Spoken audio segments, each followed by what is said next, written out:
여러분, 이거 아세요? 코알라라는 이름이 호주 원주민 언어로 물을 마시지 않는다를 뜻하는 건 말입니다. 1700년대 무렵 호주에 유럽인들이 이주하기 시작하며 호주 개척 역사가 시작되었죠. 호주는 유럽 본토에서는 한 번도 본 적이 없는 말 그대로 신비로 가득한 땅이었습니다. 그러던 와중 한 유럽인의 눈에 띈 동물이 있었습니다. 태어나서 한 번도 본 적이 없는 마치 인형처럼 생긴 동물의 이름이 궁금한 유럽인은 호주 원주민에게 이 녀석의 이름이 뭔지 물어봤죠. 그리고 원주민의 대답은 다음과 같았습니다.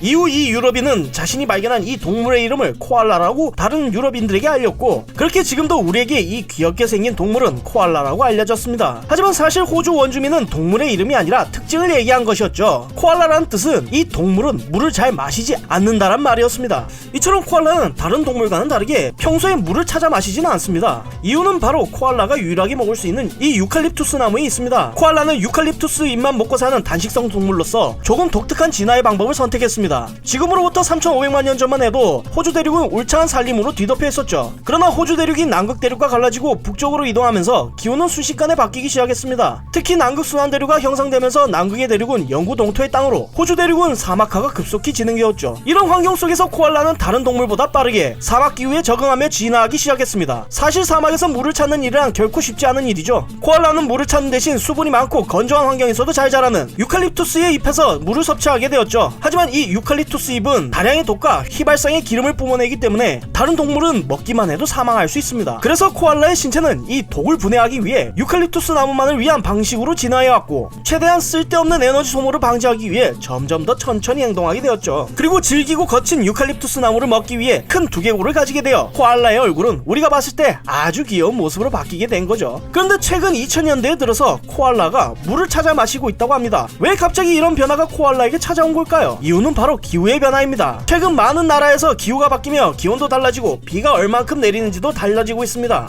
호주의 날씨 역시 점점 더워지고 비가 오지 않는 날도 많아지게 되어 이러한 기후 때문에 유칼립투스에도 영향을 미치게 되었죠. 날씨가 더워지고 비가 적게 오면서 유칼립투스 잎에 있는 수분이 줄어들자 코알라는 예전처럼 유칼립투스 잎만 먹어 수분을 보충하기가 어려워졌습니다. 결국 따로 흐르는 물을 마셔야 하는 상황이 된 거죠. 게다가 2019년 기후온난화로 발생한 호주 산불이 전국을 강타하며 유칼립투스 군락지의 80% 이상이 화재로 인해 소실되었고, 굼뜬 행동으로 인해 제대로 대피할 수 없는 많은 코알라들이 희생되었습니다. 앞으로 이 화재가 정리된다고 하더라도 서식지이자 먹이가 되는 주식인 유칼립투스 나무가 사라진 코알라는 어쩌면 앞으로 그림책이나 유튜브에서만 볼 수 있는 동물로 남게 될지도 모를 상황이지요. 결국 인간의 무분별한 환경 개발로 인해 발생한 기후온난화 문제는 지금은 코알라에게 들이닥쳤지만, 이런 상황을 개선하려는 의지가 없다면 이것은 돌고 돌아 우리 인간에게 머지않아 닥칠 미래일지도 모릅니다.